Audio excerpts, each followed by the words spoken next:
Some people define financial freedom as the ability to pay payments with money left over each month or having a fully loaded emergency account. Others might like to retire early and travel extensively. Hello everyone, and welcome to a brand new video on the channel. Today we are going to talk about building wealth, fun and easy steps to financial freedom. Before we get started with the video, don't forget to smash the like button, share the video, and subscribe to the channel. Now let's get started. Number 12. Determine your financial goals. Goals might include both short-term intentions like going on vacation or purchasing a new vehicle and long-term aims, like retirement. It may also be beneficial for people to explore their attitudes toward money and their relationships with it. Rather than presuming that only individuals with high earnings can achieve wealth, acknowledge that even middle-class families may go from living paycheck to paycheck to a financially secure existence if they spend less than they earn. Number 11. Know your current financial situation. Whether you're fresh out of college or getting ready to retire, it's critical to understand where you stand financially right now. Add up your debts, calculate your estimated income, and look for financial gaps, such as a lack of insurance or emergency savings. Consultation with a professional may be beneficial in this process, especially if your finances are complicated or you are nearing retirement. Number 10. Open the right accounts. There is no single account that is appropriate for all of your money. You should save for retirement in a tax-favored 401 account, while college money should be kept in a 529 plan. Consider opening a health savings account to pay for medical bills if you have a high-deductible health insurance plan. Meanwhile, keep your emergency fund separate from your other savings to avoid raiding it. Online institutions such as Marcus by Goldman Sachs and Discover Bank typically offer high-yield savings accounts, which can ensure your money earns some return. The most critical aspect of an emergency fund, however, is that it be liquid and protected from market losses. Number 9. Set up a deposit schedule. Create a procedure for ensuring your accounts are completely financed once you've set them up. Many firms will direct deposit paychecks into numerous accounts, allowing you to allocate a percentage of your earnings to checking, regular savings, and an emergency fund. You can also contribute to your 401 directly through payroll deduction. You may be able to set up automatic transfers from your bank account to other financial accounts for different savings goals. Financial experts frequently advise saving 10% of your income for emergencies or other purposes and another 10% for retirement. Number 8. Track your spending. Setting aside money for emergencies and retirement savings can feel difficult if you're already living paycheck to paycheck. To determine how much you can save, you must first determine how much you spend. Track where your money goes for a month, from significant payments to the money you spend on coffee in the morning. Using a free tool like Mint or Marcus Insights can help you collect and organize spending data, as well as identify hidden expenses. Number 7. Formulate budget or spending plan. A spending plan, sometimes known as a budget, specifies how you intend to spend your money each month. Consider whether the items you list will move you closer to your financial goals when you prepare this paper.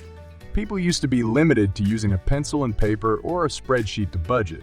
But now there are several solutions that make budgeting easier. The same tools that you use to manage your expenses can also be used to generate proposed budgets based on your spending. Using an app can transform a time-consuming activity into something quick and simple. Number 6. Trim your budget. Creating a budget and analyzing expenses should immediately reveal whether you have enough money to continue spending at your current level.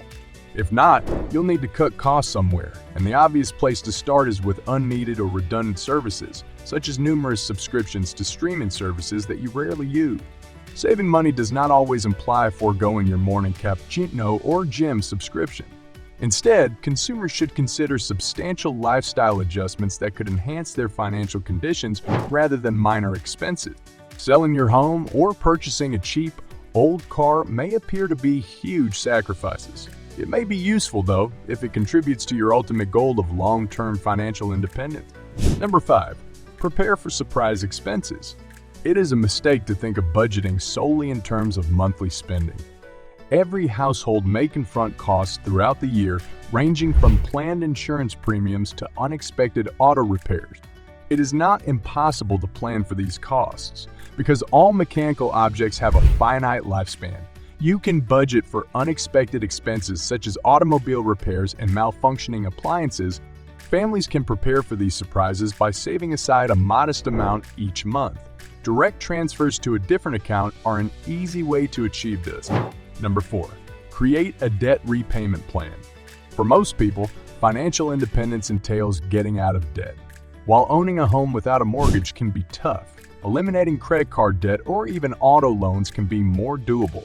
Generally, the best strategy to erase debt is to direct all of your additional funds toward one loan while making minimum payments on the others.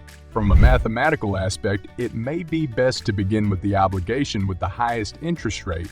However, paying off the debt with the smallest balance first can help you gain momentum. When you wipe off your debt, don't let the money you were putting toward it get eaten up by your budget. Instead, add that sum to the next loan on your repayment schedule. Number 3. Build an adequate emergency fund. It may be tempting to drain savings in order to pay off debt faster, but this strategy can backfire. Without an emergency fund, you risk incurring high-interest credit card debt in the event of an unforeseen expenditure. Rather than putting debt over savings or vice versa, allocate a part of your available cash to each goal on a monthly basis. Number 2. Monitor your credit. Your credit score can influence your ability to obtain low-interest loans. In some places, employers may consider a job applicant's credit history when making hiring decisions, and insurance companies may use credit to establish policy prices in certain locations. Debt reduction and on-time bill payments are two approaches to improving a drooping credit score. Number 1. Evaluate your career options. When it comes to gaining financial freedom, don't forget the importance of your employment. While income is undoubtedly crucial, a job is more than just the money you bring home each week. Employers may match retirement fund contributions, provide access to a number of insurance products, and even connect employees to sources of financial advice and money management tools. That's a wrap on the video. I hope you liked it. If you did, let me know by giving it a thumbs up and do not forget to subscribe. Thanks for watching. See you next time.